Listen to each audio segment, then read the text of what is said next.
Good afternoon friends, welcome back to my channel. আর আপনারা দেখছেন ড্যাফোডিলস গার্ডেন। দেখুন বন্ধুরা, আজকে আপনাদের সঙ্গে যে বিষয়টি নিয়ে আমি শেয়ার করব সেটা হচ্ছে অ্যাডিনিয়াম বনসাই। আপনারা কিন্তু অনেকেই জানেন বা চিনেন, কিন্তু দেখুন অ্যাডিনিয়াম বনসাই যে গাছটা আছে তার ভেতরে কিন্তু আমরা দুটো ভ্যারাইটি দেখতে পাই। সেটা হচ্ছে অ্যারাবিকাম এবং ওবেসাম। তো দেখুন এখানে আমি দুটো গাছ আমি রেখেছি পাশাপাশি। এটা ওবেসাম ভ্যারাইটি, রোজি ভ্যারাইটি এটা, এবং এখানে আছে অ্যারাবিকাম। আচ্ছা, এই দুটো গাছের পার্থক্যটা কোথায়? আমরা নার্সারিতে গেলে আমাদেরকে যাতে ঠকাতে না পারে, আমরা যদি সহজেই সেটা চিনি বা সেই গাছটা সম্বন্ধে জানি, তাহলে কিন্তু নার্সারি ম্যানরা আমাদের কিন্তু সহজে একদমই ঠকাতে পারবে না এবং প্রাইসটাও কিন্তু ঠিকঠাক নেবে। দেখুন এখানে আছে অ্যারাবিকাম। এই গাছটা আপনাদের সঙ্গে শেয়ার করি। এটা আছে অ্যারাবিকাম। অ্যারাবিকামের কর্ডেক্সটা দেখবেন যথেষ্ট মোটা হয়, যথেষ্ট মোটা, প্রায় হাতির পায়ের মতো, মানে লুকটা আর কি, এত ফ্যাটি, ভীষণ ফ্যাটি হয়। তো এই গাছটির দেখুন পাতাগুলো খুব একটা গ্লসি নয়। অ্যারাবিকামের পাতাগুলো খুব একটা গ্লসি কিন্তু হয় না, এবং ছোট্ট গাছ, ব্রাঞ্চগুলো অসংখ্য ব্রাঞ্চ আসে, আপনারা লুকটা দেখলেই বুঝতে পারবেন। এবং এটার ছোট্ট ফুলের আকারটা খুব ছোট্ট সাইজ হয় এবং পিঙ্ক কালার হয়।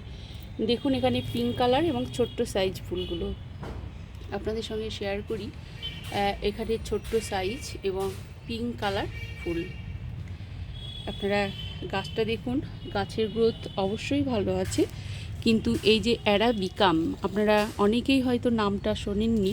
আপনাদের যারা এই গাছটি সম্বন্ধে জানেন না তাদের জন্যই মূলত আমার এই শেয়ারটা। দেখুন এই গাছটি কিন্তু আমার বছর কয়েক আগের গাছ, এবং গাছটি প্রুনিং করা হয়েছিল, যার ফলে অসংখ্য ব্রাঞ্চ এসে গেছে। এই গাছটা অ্যারাবিকামের আমরা কিন্তু ছোট্ট ছোট্ট ফুল এবং পিঙ্ক কালার ফুল দেখি।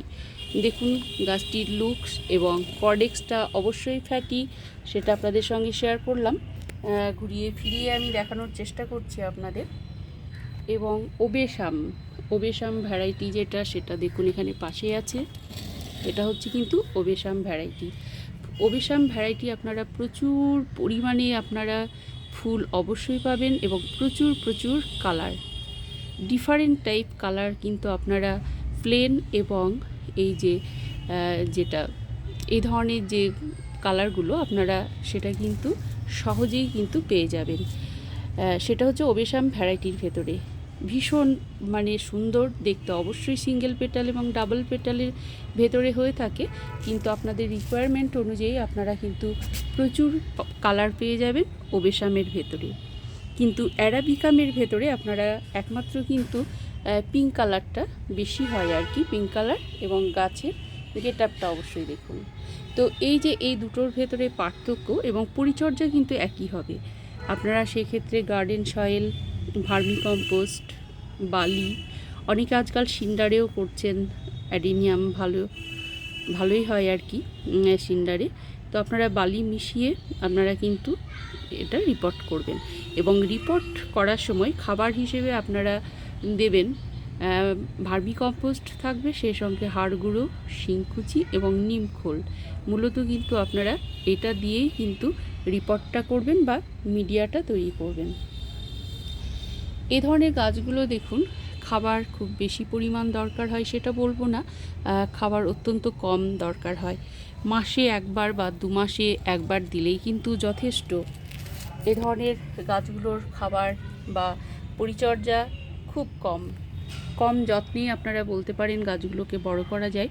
আমার অনেক বন্ধুরা বলছেন কমেন্টের মাধ্যমে যে তাদের অ্যাডিনিয়াম মারা গেছে, নষ্ট হয়ে গেছে, বা অ্যাডিনিয়াম ভালো হচ্ছে না। তো কেন বুঝতে পারছি না বন্ধুরা। আপনারা ওয়েল ড্রেনেজ সিস্টেম টব বসান, অর্থাৎ জল নিষ্কাশনের ব্যবস্থাটা আপনাদের অবশ্যই ভালো রাখতে হবে, সেদিকে আপনারা কিন্তু খেয়াল রাখবেন। কারণ জল নিষ্কাশন ব্যবস্থা ভালো না হলে কোনো গাছই কিন্তু ভালো হতে পারে না, এবং সেক্ষেত্রে কিন্তু গাছটা কিন্তু নষ্ট হয়ে যাওয়ার বা পচে যাওয়ার সম্ভাবনা বেশি থাকে। আর এই অ্যাডিনিয়ামের পচে যাওয়ার সম্ভাবনা 100% থাকে আপনি যদি কেয়ার না নেন। আপনাকে একটু সজাগ কিন্তু থাকতেই হবে। এটা গোড়ায় জল জমলে গোড়াটা পচে যায়, এবং আপনারা অনেকেই জানেন যে মরু গোলাপ মরুতে যেহেতু হয় সেহেতু কিন্তু জল পরিমাণে কম লাগে না, একদমই না বন্ধুরা। জল কিন্তু প্রয়োজন মতো অবশ্যই দরকার হবে, সেটা কিন্তু আপনাদের অবশ্যই লক্ষ্য রাখতে হবে যে টবের মাটি কতটা ময়েস্ট আছে বা কতটা ড্রাই হয়ে গেছে, সেটা আপনাদের অবশ্যই কিন্তু লক্ষ্য রাখতে হবে এবং সেই অনুযায়ী কিন্তু জলটা দিতে হবে। এবং এটাও লক্ষ্য রাখবেন যে গাছের গোড়ায় জলটা জমছে না, ড্রেনে ঝোল দিয়ে বেরিয়ে যাচ্ছে, এটা আপনাদের কিন্তু অবশ্যই লক্ষ্য রাখতে হবে। এবং 1 মাস বা 2 মাস অন্তর আপনাদেরকে কিন্তু গাছের খাবার দিতে হবে। এবং এটার শীতের সময় যেহেতু তাদের ডরমেন্সি পিরিয়ড থাকে, শীতের সময় ফুলটা তারা দেওয়া বন্ধ রাখে, অর্থাৎ ঘুমন্ত দশা তখন তাদের। এবং শীতের শেষে থেকে ফেব্রুয়ারি থেকে মার্চ পর্যন্ত আপনাদের কিন্তু একটা ডিপ প্রুনিং করে দিতে হবে। সেই সময় গাছ রিপোর্ট করতে হবে এবং খাবার দিয়ে দিতে হবে, একটা মিক্সড খাবার, মানে টবের সাইজ অনুযায়ী এবং গাছের সাইজ অনুযায়ী আপনাদেরকে কিন্তু খাবারটা দিয়ে দিতে হবে। তাহলে কিন্তু আপনারা সারা বছর কিন্তু প্রচুর পরিমাণে কিন্তু অ্যাডিনিয়ামের ফুল পাবেন। যেমন ড্যাফোডিলস গার্ডেনের ফুলগুলো আপনাদের সঙ্গে শেয়ার আমি অনবরত করতে থাকি। দেখুন এই যে বাই কালার, এই যে এই ধরনের কালারগুলোকে বাই কালার বলে। তো বিভিন্ন ধরনের বাই কালার আপনারা অ্যাডিনিয়ামের ভেতরে পেয়ে যাবেন। প্রচুর প্রচুর কালার আছে অ্যাডিনিয়ামের। আপনারা আপনাদের রিকোয়ারমেন্ট অনুযায়ী আপনারা নার্সারিতে গিয়ে চয়েস করে আপনারা অবশ্যই পেয়ে যাবেন। এটা হচ্ছে ওবেসাম ভ্যারাইটি এবং রোজি ভ্যারাইটি, ভেতরে এই কালারগুলো দেখুন, অত্যন্ত সুন্দর, অত্যন্ত সুন্দর। এবং এটা হচ্ছে অ্যারাবিকাম, অনেকেই আপনারা জানেন না অ্যারাবিকাম প্রসঙ্গে। তো আপনারা দুটোর মধ্যে তফাৎটা আশা করি আপনারা বুঝতে পেরেছেন। যদি কোনো সন্দেহ থাকে বা বুঝতে অসুবিধা হয় আপনারা কমেন্টের মাধ্যমে আমাকে জিজ্ঞেস করবেন, আমি যথাসাধ্য আপনাদের একটা রিপ্লাই দেওয়ার চেষ্টা করব।